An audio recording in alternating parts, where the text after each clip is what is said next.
The medical bay of the orbital station hummed with the sterile efficiency that characterized most galactic healthcare facilities. Commander Vexala of the Centauri Defense Fleet stood outside the entrance, her four-fingered hand trembling against the cool metal doorframe. Inside, the alien physicians had already declared her case. Beyond their expertise, the wound itself was not visible to casual observers. It lay hidden beneath the iridescent scales that covered her lower abdomen, a region that among her people carried profound cultural significance. To expose it meant shame. To leave it untreated meant death. 3 cycles had passed since the battle at the Kepler Belt. 3 cycles since the enemy weapon had pierced her armor with a precision that seemed almost malicious. The energy discharge had burned through protective plating and biological shielding alike, leaving destruction in its wake that festered despite every conventional treatment. The Centauri Medical Corps could offer doubt now. Standing before the human medical wing, Vexala faced a choice that violated every instinct her culture had instilled in her since hatching. Humans were the newcomers to galactic society, barely 2 generations removed from their first contact. Their medicine was considered primitive by most standards, relying on crude interventions where elegant Centauri nanotechnology would suffice. Yet the station commander had been insistent. "Dr. Hayes is your only option," he had said, his translator rendering his words in flat, emotionless tones. "The wound is deteriorating. Another cycle, maybe 2, and it spreads to your reproductive core." Vexala had seen the scans. She knew he spoke truth. The door opened automatically as she approached, revealing a space that immediately struck her as chaotic compared to Centauri medical facilities. Equipment of varying ages and origins crowded the walls. The lighting was warmer, almost orange-tinted. And there, standing beside an examination platform, was the human. Dr. Emma Hayes looked younger than Vexala had expected, though she had learned that human aging was difficult to judge. The doctor's hair was pulled back in a simple binding, and her clothing was marked with stains that suggested long hours of work. When she looked up, her eyes showed neither the cold efficiency of a Centauri physician, nor the dismissive superiority of a Valdaran healer. Instead, Vexala saw something that took her a moment to identify: compassion. "Commander Vexala," the doctor said, her voice carrying a warmth that the translator somehow managed to preserve. "Thank you for coming. I know this must be difficult." The Centauri officer's throat sac tightened with emotion she fought to suppress. "The station commander said you could help. I'm going to try."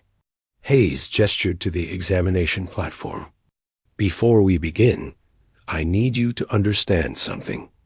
I've reviewed your medical files and consulted with specialists on Earth. The location of your wound corresponds to an area that, in human terms, would be considered deeply private. I want you to know that everything that happens in this room is confidential. No one else needs to know the details unless you choose to share them." Vexala had not expected this acknowledgement.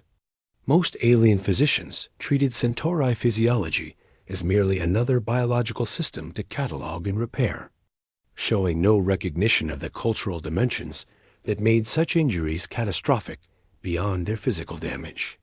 "You understand what this means to my people," she said, the words emerging as barely more than a whisper. Hayes nodded slowly. "I've been reading about Centauri culture. The lower abdomen is tied to concepts of honor, fertility, and personal dignity. Exposing it to others is considered a profound violation of self. Am I understanding correctly?" "Yes." Vexala felt something loosen in her chest. "Among my people, such exposure would mean exile. Even my bondmate has never seen this part of my body directly." The doctor moved closer, her movements careful and non-threatening. "In human culture, we have similar concepts about different parts of our bodies. We understand privacy, dignity, and the vulnerability that comes with medical treatment. I promise you, Commander, I will treat you with the respect you deserve." Vexala climbed onto the platform, her movements stiff with apprehension. Hayes dimmed the lights slightly and positioned privacy screens around the examination area, creating a space that felt somehow safer than the exposed medical bays she was accustomed to. "I'm going to need to see the wound," Hayes said softly. "You can take whatever time you need." The Centauri officer closed her tertiary eyelids and began the painful process of retracting the scale plating that protected her lower body. The movement triggered waves of shame so intense they made her breathing quicken. But Hayes simply waited, her presence calm and patient. When the wound was finally exposed, Hayes made no sound of disgust or clinical detachment.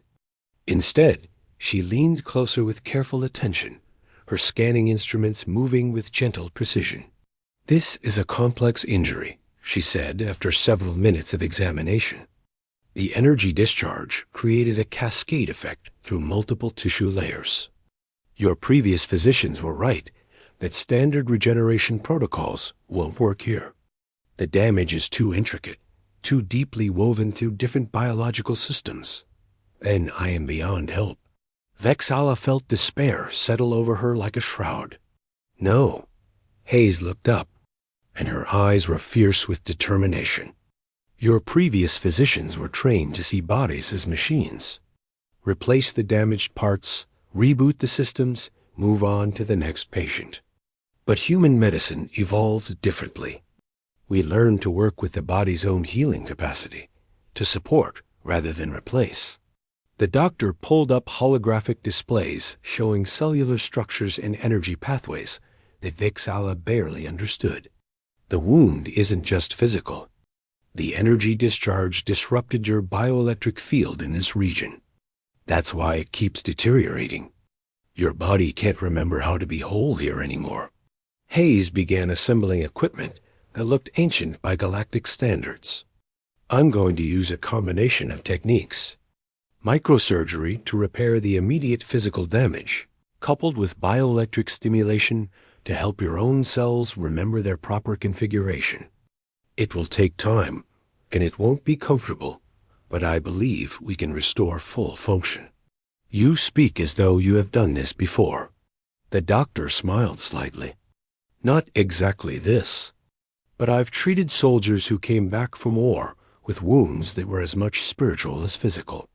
I've learned that healing isn't just about fixing what's broken. It's about helping someone become whole again." The procedure took 6 hours.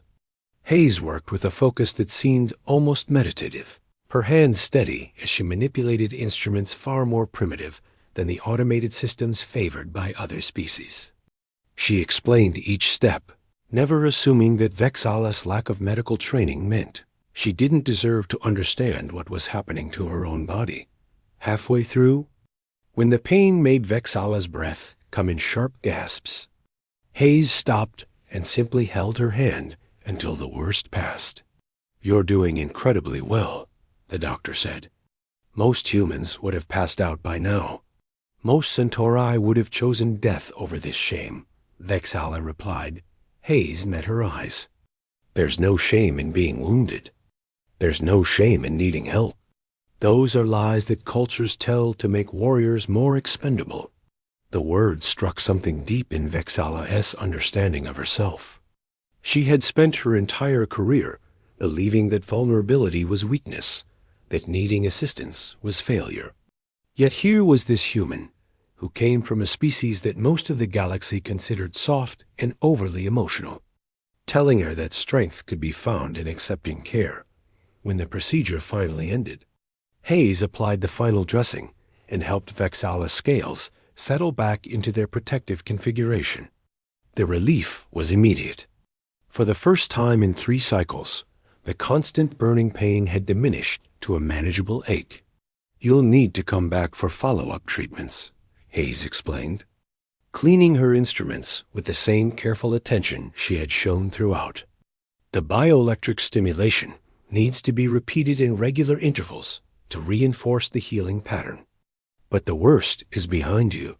Vexala sat up slowly, testing the limits of her restored mobility.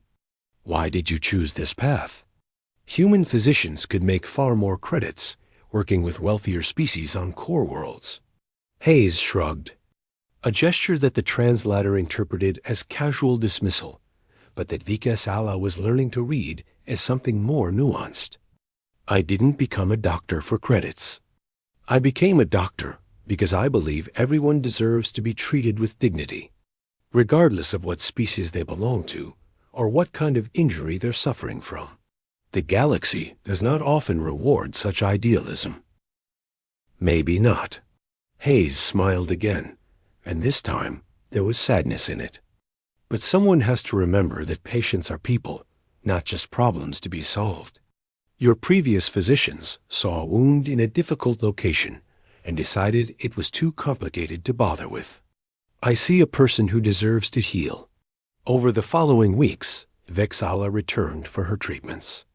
Each session brought physical improvement, but also something less tangible. Hayes never rushed, never treated the Centauri commander as just another case file. She asked about Vexala's life, her fleet service, her hopes for the future. She shared stories from Earth, tales of human resilience that resonated with Vexala's own experiences. On the final treatment session, Hayes pronounced the wound fully healed. The scans showed complete tissue regeneration and restored bioelectric function. By any medical standard, the case was a success. How do you feel? Hayes asked. Vecsalia considered the question carefully. Whole, she said finally.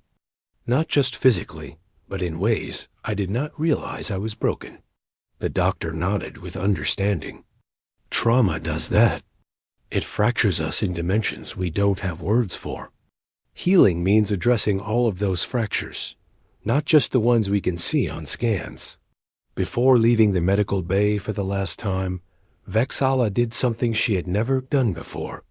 She reached out and clasped Hayes' hand in the human gesture of respect and gratitude. You gave me more than medical treatment, she said. You gave me back my dignity. My people have no adequate words to express what that means. Hayes squeezed her hand gently. Your people might not, but I think you just found them. Take care of yourself, Commander. And remember, asking for help isn't weakness. It's wisdom. Vecsalia left the human medical wing with her scales gleaming under the station lights, her gait steady and strong. Behind her, Dr. Emma Hayes returned to her cluttered medical bay, ready for whatever patient needed her next dot in the vastness of galactic civilization, where advanced technology and ancient prejudices existed side by side. A simple truth had been reaffirmed. Sometimes the most sophisticated healing comes not from superior tools or elegant techniques, but from the willingness to see past the wound to the person who carries it. And in that moment, humanity's gift to the galaxy was not their primitive medicine or their emotional nature, but their stubborn insistence that every being deserved to be treated with compassion. The story of Commander Vexala's healing spread quietly through certain circles, whispered among those who had suffered injuries they were too ashamed to reveal.